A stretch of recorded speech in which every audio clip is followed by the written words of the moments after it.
What would make this especially useful for you today? This will help me get a better understanding, like test taking strategies. I have always struggled with taking standardized testing, and law school is like the last step in the road for me to embark in my career. And I really would like to have the opportunity to like learn like different test taking strategies and make sure that I'm not letting my nerves of the LSAT get the best of me when I'm taking the LSAT, or even like preparing for the LSAT. Sure, absolutely. So when are you taking the LSAT, and what are your LSAT and law school admissions goals? My goal is to be enrolled by fall 2021. And I guess my LSAT goals is to take it in the summertime, August preferably. Awesome. So what's your goal score, and what's your goal law school? I visit several law schools in the East Coast. I would love to attend Harvard. I know it's like a long shot. It's like a shot in the dark, but I would really like to attend Harvard. I love the campus. When I was sitting across the table with professors, I felt that I saw myself there. I could be there, and I could be another student of the Alumni Association. Sure. Great. All right. So it's really important to keep your goals in mind. If you want Harvard, if you want top 5 and top 14 law schools, it's going to require giving it your all over the next several months. You can take the LSAT in the summer, apply in the fall to start law school the following fall. But if you want to get over nerves and anxiety, you've got to really keep clearly in your mind what's your best case scenario and what's your worst case scenario looking 3 to 5 years from now. If you get that Harvard law acceptance, what's your life going to look like? And if you don't, what's your worst case scenario? Right. I guess worst case scenario, I could always apply to the schools locally here in New York City, like the CUNY Law, Hofstra, Pace University Law School, and Cardozo Law School. Those are great law schools. I did extensive research in the programs they have, and it's right up my alley of what I want to practice in law, like intellectual property, personal injury, all of that sectors. I have experience in that, and that's where I'm looking to establish my placement in those industries. But ultimately, it's just like getting over that hump of the LSAT. After the LSAT and working on the essays for law school admissions, whatever it may be, it is what it is. And I just want to be able to say I put in 1,000% of myself into studying for 8 months prior to taking my first time taking the LSAT. For sure. And 8 months is a long time. So you want to make sure you have a clear day-by-day, step-by-step plan to show you exactly what to do and what not to do. Do you have something like that? I don't really have something like that. I'm studying. I've been speaking with attorneys who have taken the LSAT, and like they graduated like recently in the last 5 years. And they've always said to like start with the logic gains and the logic reason, because that's like the big bulk of the exam. So that's what I'm focusing on. But like as far as studies concerned, like where do I start? Do I start with the fundamental basics of like how to tackle those questions, or should I just like jump right in and just see where do I stand and then study around that? For sure. That's a great question. And some folks like the idea of taking a diagnostic to see where you are, but the bottom line is that it's probably not going to go well because you haven't learned the material yet. The LSAT is like a foreign language. So I recommend instead building the foundation first, or learning the basics of all different question types in what I call the LASER approach to LSAT studying. LASER is an acronym standing for learning, accuracy, sections, exams, and review. So 5 steps, starting with the theory, then the application of that theory with individual questions by type, then 35-minute sections, then full-length exams, then detailed review. And I have schedules I can send you that include this framework. I also have a lot of other videos where I've talked about this in more depth, but I want to encourage you to keep in mind 8 months is a long time. You don't want to just take exam after exam. Slow down to speed up by building that foundation first. Definitely, I totally agree. And I was watching some of your videos like for the past couple of weeks in regards to pointers of like what type of questions they we ask or what type of answers or an answer choices. And I found it really helpful because for a person who just like check the diagnostics as cold, I got like a 135 for the very first time. Like just look at the LSAT, and I was kind of like a little. I wasn't expecting the best, but I wasn't expecting to do that low. But at the same time, though, it's just like, it was my first time looking at the exam and just having to grasp and feel of what is this exam and like how mentally challenging it is to like pick up on the tricks in 35 minutes. And I hope within this 8 months, I will able to be able to like look at a question like, oh, I know what it's saying. I know what the format of this question is.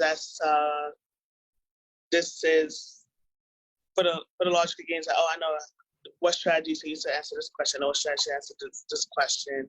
And I think a lot of your videos has helped me to like to not be afraid of the questions, but just like be more proactive in attacking the questions and just know that the questions it's not here to trick me. It's just very straightforward. It's just like what will be a tactic to solve it. Exactly. So that recognition you mentioned is the first key step.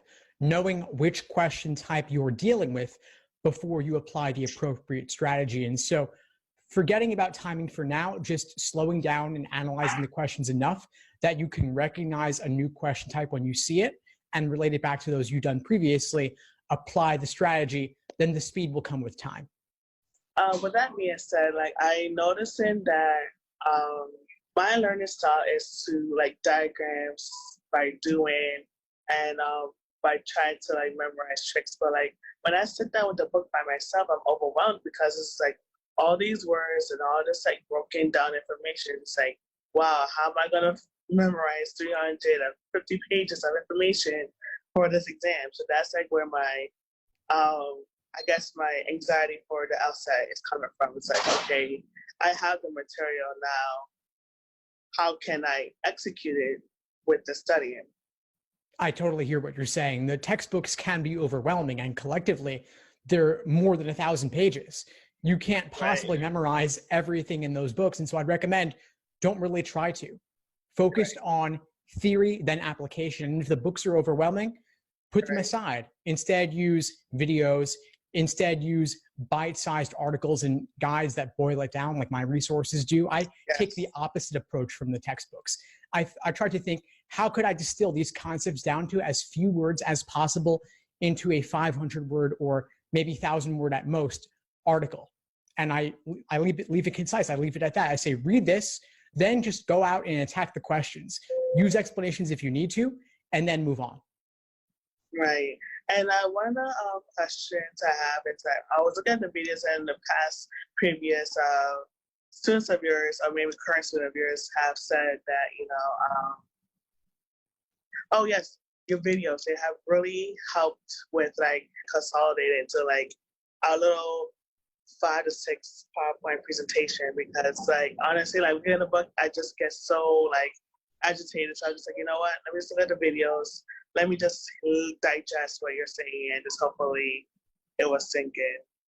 Exactly. That's the idea. Just keeping it as simple as possible. It doesn't take 1,000 pages to explain something like this. The LSAT's complex, but it's not that complex. And you're much better served by working through the questions and analyzing your mistakes than trying to memorize a ton of theory. This is not a test of memorization. It's a test of pattern recognition. And so if you can understand the questions on a deep enough level that when you see a new one, you're not really doing that question for the first time because you've already digested that method of reasoning in the past before test day. So on test day, you just say to yourself, oh, it's that method of reasoning, or it's that flaw, or it's that logic game type.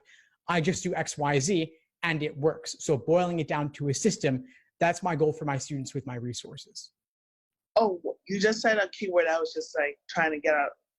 Relating to the question I was trying to ask was talking about the LSAT after you have taken, say, like exam number 1, like talking about reasoning with someone, like how to Like, reason why did you choose B when the correct answer was D?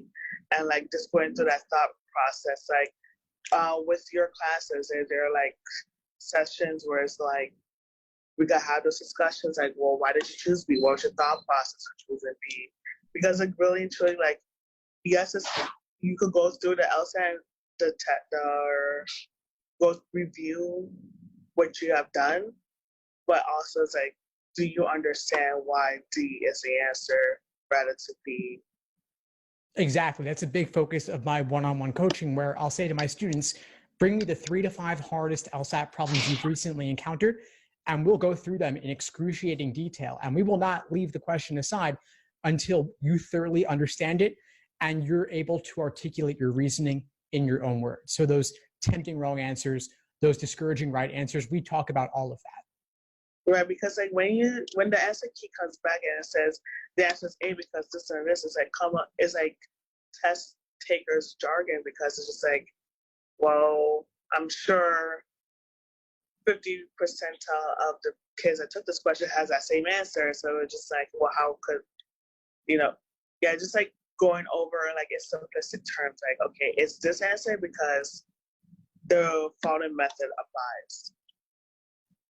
Yeah, so the method applies, but we've got to relate the method in general to this particulars of that specific question. And so instead of saying antecedent and consequent, or even just evidence conclusion, what is the evidence here? Or what is that pronoun referring to?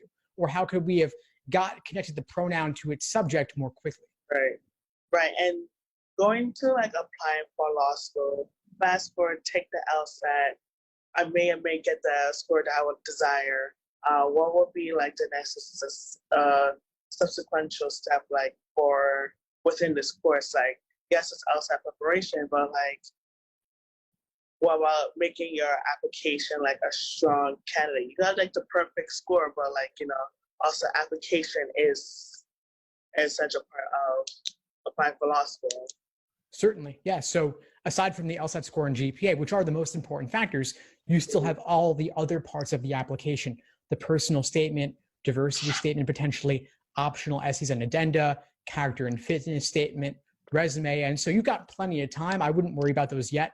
I would knock out the LSAT first, but it's not too early to start thinking about and brainstorming a little bit of what those essay topics could look like and what you want to put in a personal statement and what you might want to cover in other parts of the application instead. And obviously for Harvard, you want everything to be perfect. Even with the top LSAT score and GPA, you still have to really work hard on everything else, go through multiple drafts, have multiple readers, and really go through it with a fine-tooth comb. Definitely. So I guess my 8-month plan to take the LSAT. Do you have something like what shows like 8-month plan, the 2-month plan, whatever, or it's just more so like coaching up until your target test date? Oh, I have a variety of LSAT study plans for all different timelines, whether you're taking the LSAT in 1 month or 3 months or 6 months or beyond. And what is like your overarching advice for whichever test taking timeline student is on? Because I'm like, yes, in general, because I'm about 2 years out from my undergraduate, and I've been taking some time off to like take a break and take a breather from academics, and B, take time to like figure out how am I going to get into law school, but also how am I going to strategize and get in the best scores possible for the LSAT. So there's the laser approach I recommended: learning, accuracy, sections, exams, and review, which is simply building the foundation first, learning the theory before doing questions by type, before introducing timing, before introducing endurance. So that's the general framework.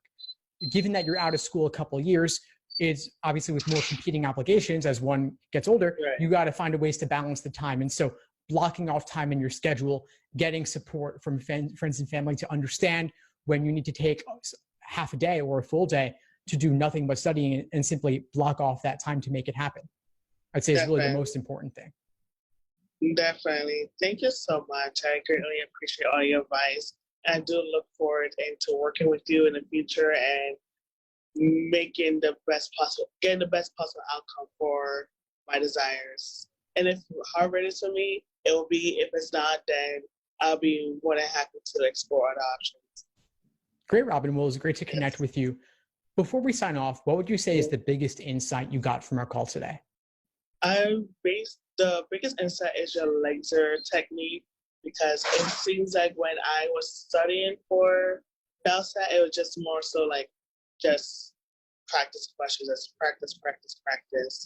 With your laser technique, it makes more sense. Learn the theories, learn what's the pragmatic approach to attacking certain questions, learn what the questions are, and it just makes more sense to like just take my time, and assures me that me taking my time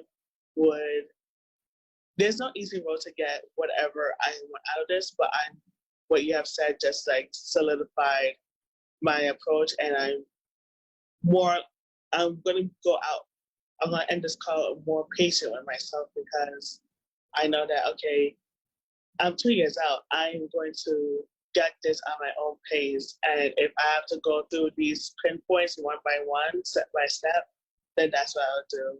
So I just like learning to be patient with myself outside. It's the overarching theme I got out of this call. Great. Well, I'm glad we were able to connect. Please keep in touch and let me know if I can help in any way as you move forward. Thank you so much. Thanks for tuning into the show. Please subscribe if you haven't done so already to be notified of new episodes as I release them. And feel free to reach out if you need anything at all as you move forward with your prep. I'm happy to help however I can. In the meantime, I wish you all the best and take care.